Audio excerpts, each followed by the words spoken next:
Not today, Bubba. Go get him, Bubba. Love you. Not today, Bubba. Gordy, can I bother you for a second?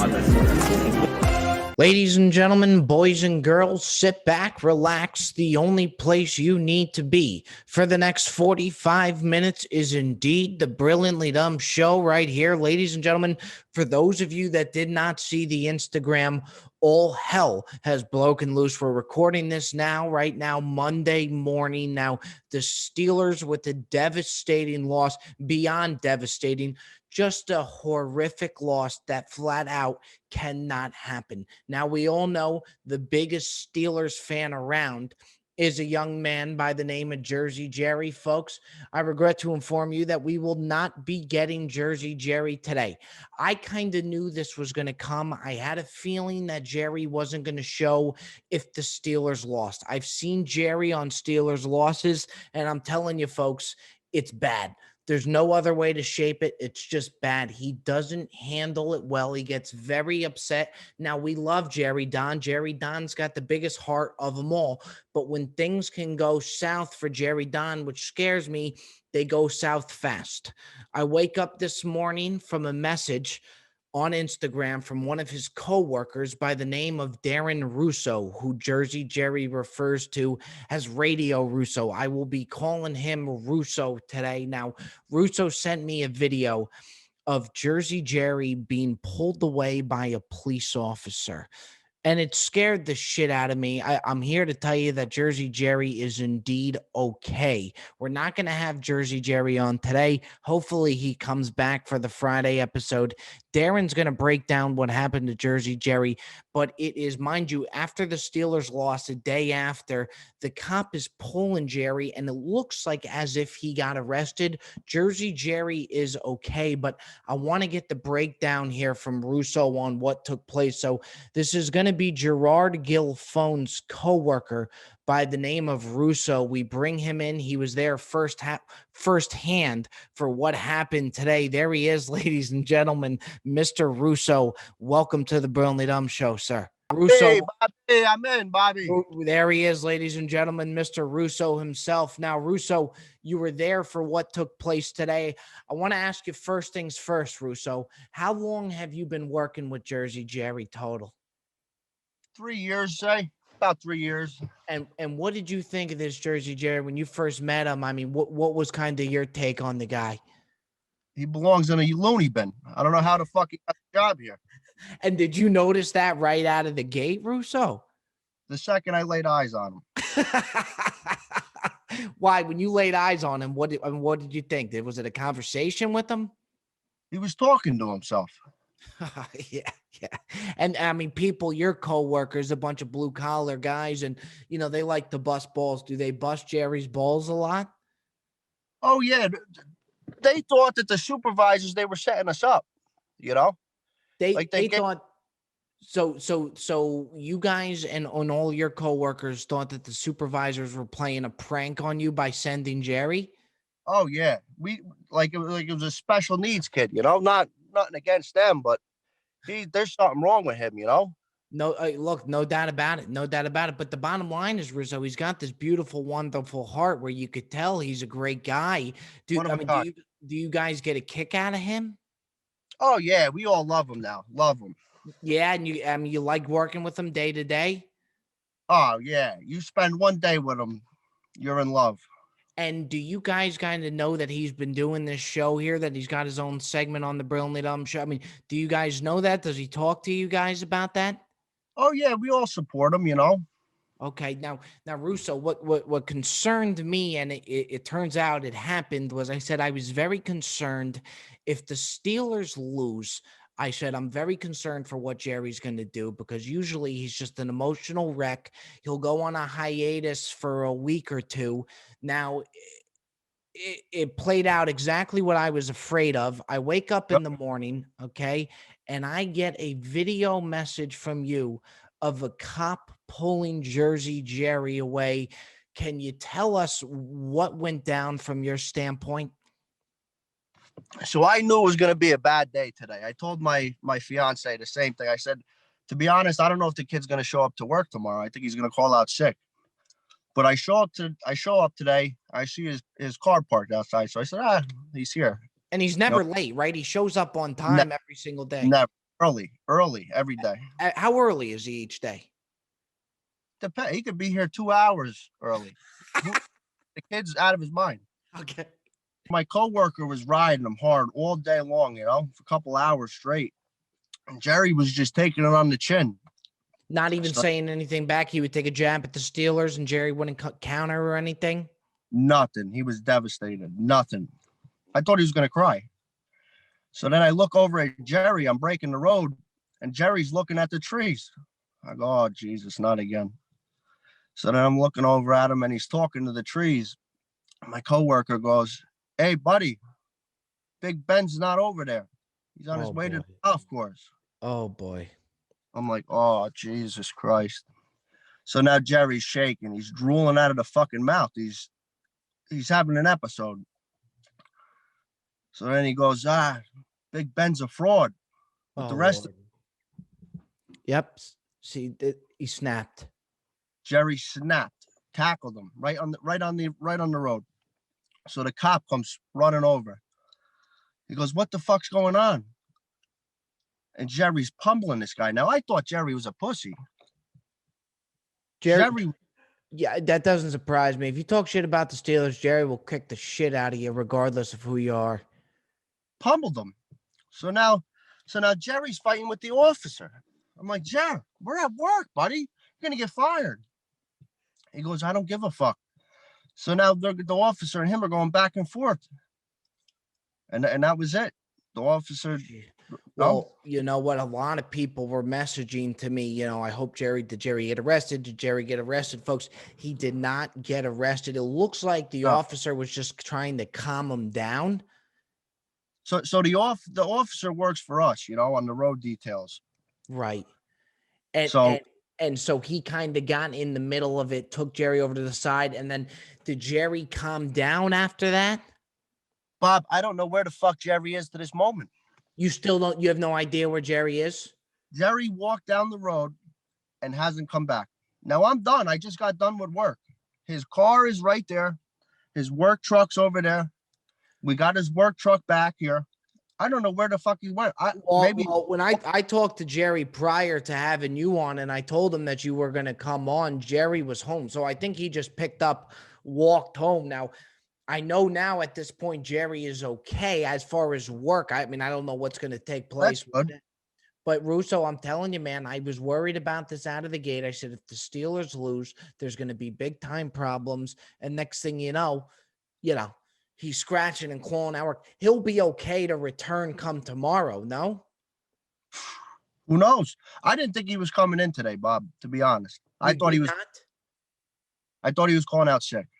And you even said that to your fiance. We said, this guy's not going to show. Russo, I was having the same thing. I was getting worried. When he gets look, I know he's a big fan of the Steelers, but I always told him he just gets too emotionally invested into him. I'm a diehard Yankee fan, but you can't just shut off, when they lose. But, I mean, you could tell your coworkers, I've spoken to Jerry. He's okay. Well, that's good. Do you worry about the guy, Russo? Jerry does this shit though, Yeah, that's the thing. That's the thing. 100%. And then he always comes bouncing back to where he'll get very emotional, but he does come back. I bet Jerry will be here. We start at 7. He'll be here at 6 o'clock in the morning, sitting here waiting for all the guys. Well, you know what, Russo, I got news for you. We appreciate you kind of giving us the lowdown right here. We want to let you get back to your blue collar job. That is, and if you could keep an eye out for our Jerry Diesel. We can only hope that we get Jerry back, come for Friday's episode, maybe the happy hour. Tell your coworkers I talked to him. He is okay. I just think he just went home. Why he didn't take his car, I don't know. But folks, we will be getting the return of Jersey Jerry. We, thoughts out for Jerry Diesel and Russo. We'll let you get back to doing what you do, big fella. Yep. Have a good one, Bobby. All right, Russo. Thanks for hopping on, brother. In the meantime, ladies and gentlemen, we are moving on. Ladies and gentlemen, boys and girls, we interrupt this portion of the Brilliantly Dumb Show to let you know that the Brilliantly Dumb Show is brought to you by Raycon Earbuds. Folks, you always hear it every new year. People saying new year, new me. Most likely that means you're going to pick up a new hobby.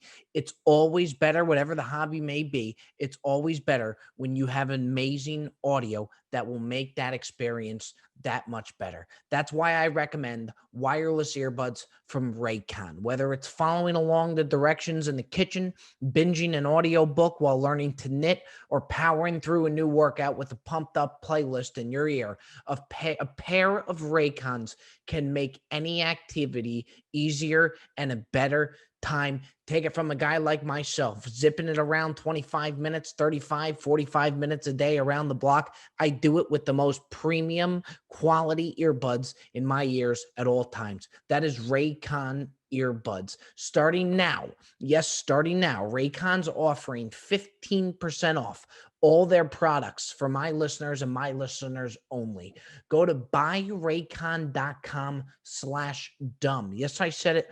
buyraycon.com/dumb. That's it.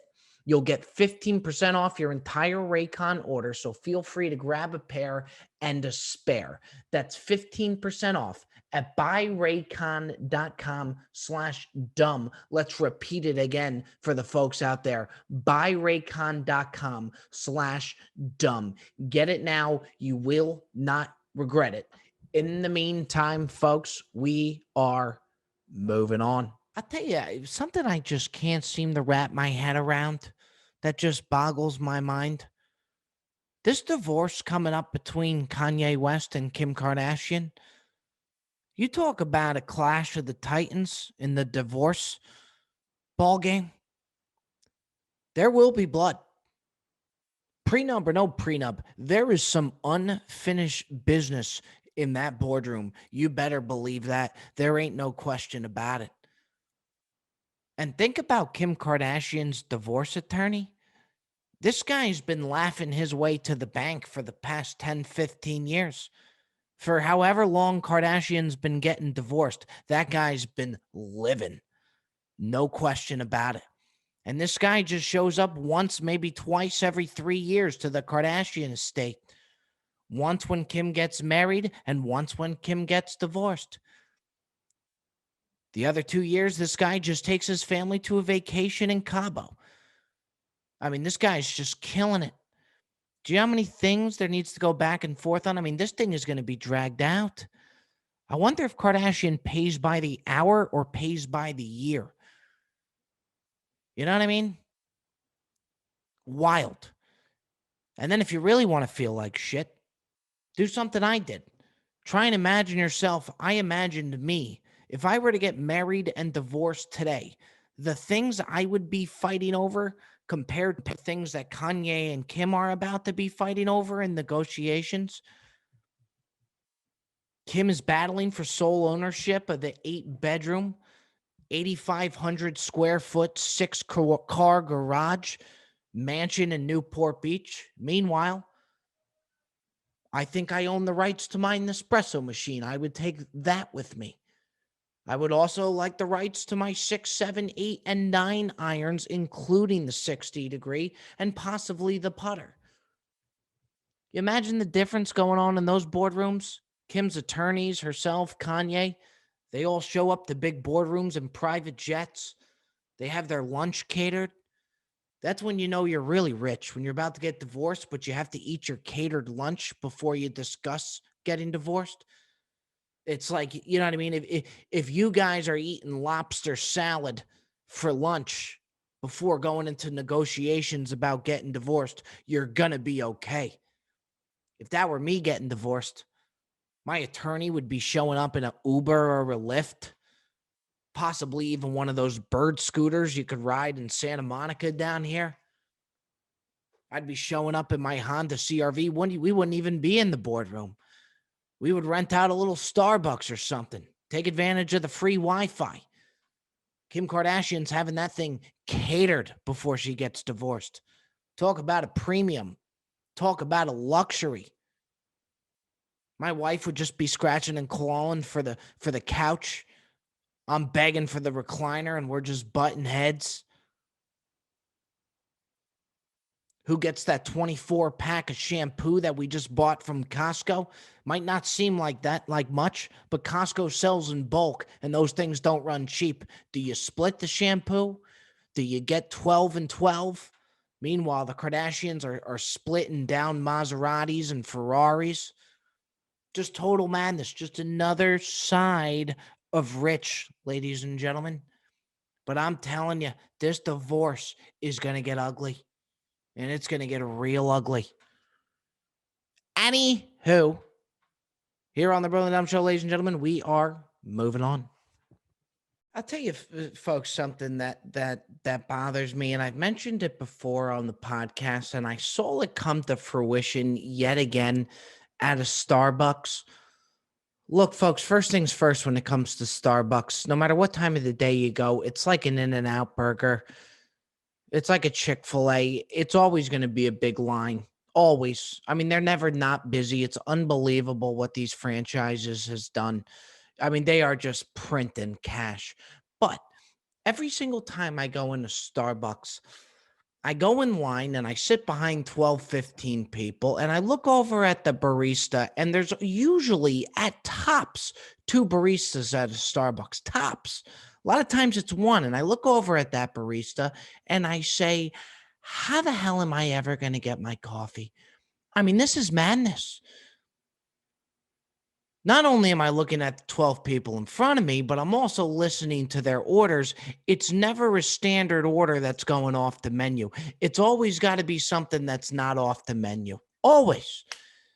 And some of these requests are just outrageous. Yeah, let me get a black cherry frappuccino. It's like, when the fuck does Starbucks have black cherry? With 2 pumps of classic? Who's pumping the classic? What is the classic? Can you pump classic? I never understood that. That's something I always hear. I heard a lady ask, I'll do 2 pumps of pumpkin spice. Can you pump pumpkin spice? Can you pump pumpkins? I'm just lost. And I just look over at this poor barista and just think, this poor girl or this poor guy, just being thrown through the ringer right now, yet they're always loving it to some degree. And I never know how. And it happened the other day, and I'm telling you, I talked about it all the time, and now I've seen it happen twice. The manager walked over to Cheryl, the barista, and said, Cheryl, unfortunately, Patricia, your backup barista, just called off of work. So naturally, I would think the way that it should go is Kevin, who's behind the counter in charge of pastries and pastries only, should now rotate to help Cheryl, the barista, with the coffees. If Kevin knows how to do the pastries, he should absolutely know how to do the coffees as well. But instead, they keep Kevin, the pastry guy, on the pastries in front of that big microwave that kind of looks more like a time machine. And whatever breakfast item or menu item is done, it lets the whole store know that it's done. And the pastry people at Starbucks just sit in front of this thing and wait for the buzzer to go off. It's kind of like heating up a Hot Pocket. I put it in for 2 minutes and I just sit in front of the microwave and watch it and wait for the time to count down. Now, Cheryl, who's pumping out 15 coffees on whim's notice, is getting a little upset that Kevin, the pastry guy, is solely doing pastries. And to be quite frank, I don't blame Cheryl whatsoever. I mean, Kevin's just doing fuck all right now. And if Kevin's getting the same amount, paid the same amount, if the pastry guys at Starbucks are getting paid the same amount that the baristas are getting paid, I got a big problem with that. I really do. And I feel for Cheryl.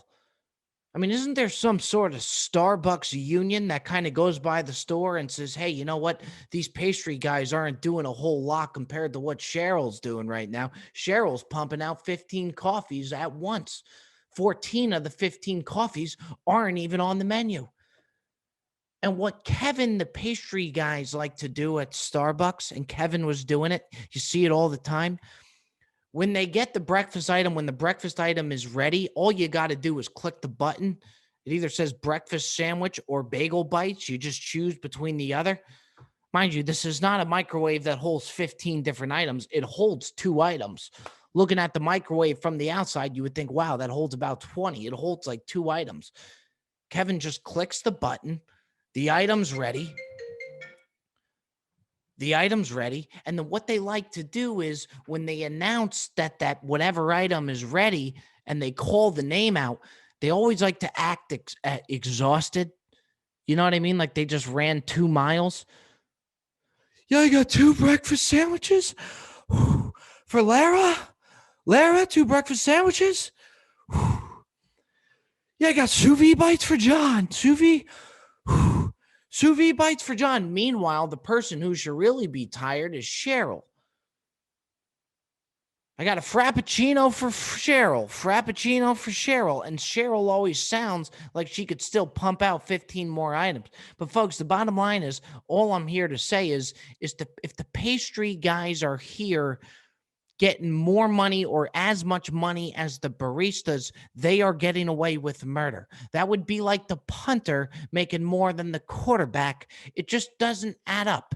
And that's all I have to say here on this fine Tuesday morning for you folks, is that these pastry guys over at Starbucks are getting away with stone cold murder. Anywho, ladies and gentlemen, we are moving on. All right, ladies and gentlemen, well, we're going to do things a little bit differently here for the Ask Bob segment of the Brilliantly Dumb Show. As you know, we always close down every episode with the Ask Bob segment Tuesday after Friday.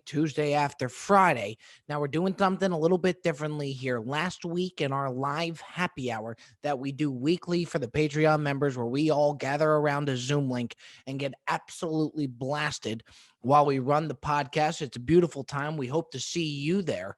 Next time, Nikki Smiggs, young Chicago native who was in the happy hour live with us, said, Bob, you have got to try the Portillo's sandwich. Next thing you know, he sends a Chicago Portillo sandwich. They are known for these beef sandwiches, apparently.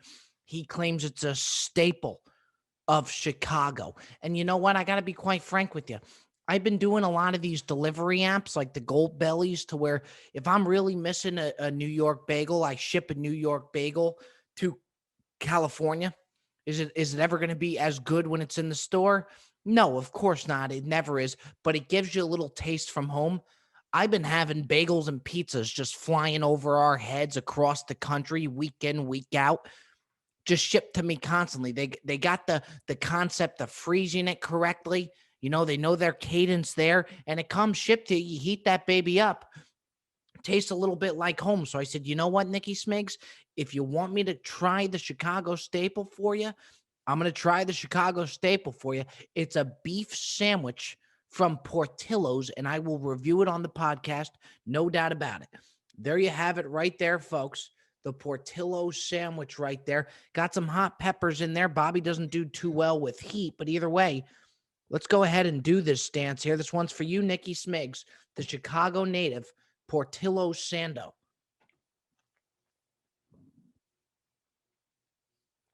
For those of you not watching on the YouTube right now, I do apologize, but I'm going to try and take you through this bite. Peppers are really kicking in pretty hot right now, and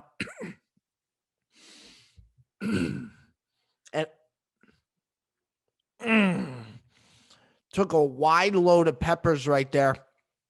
Hot ones too. And when Chicago says hot peppers, they mean hot. That is really fucking hot.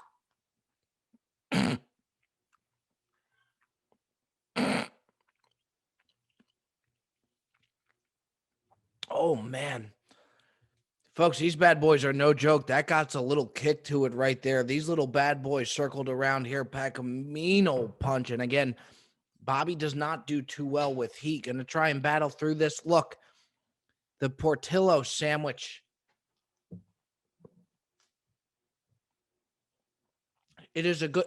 I am being so rude to the people listening in their cars right now and not on the YouTube right now. But look, Is it a good sandwich? No doubt about it. I do like it. Is it something that I would want to be the staple of my city? Unfortunately not. I think Chicago, you stick to the deep dish pizza.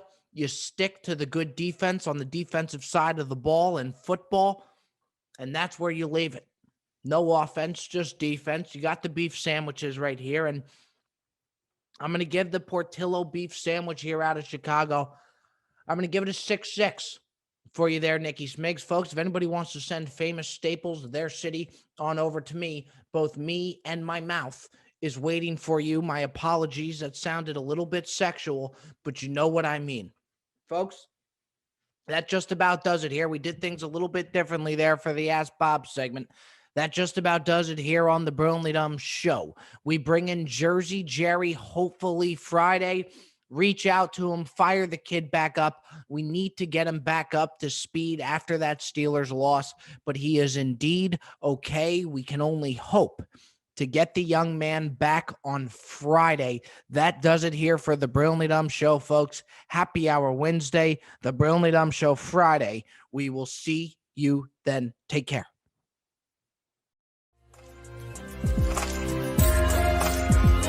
Not today, Bubba. Go get him, Bubba. Love you. Not today, Bubba. Gordy. Hey, bother you for a second?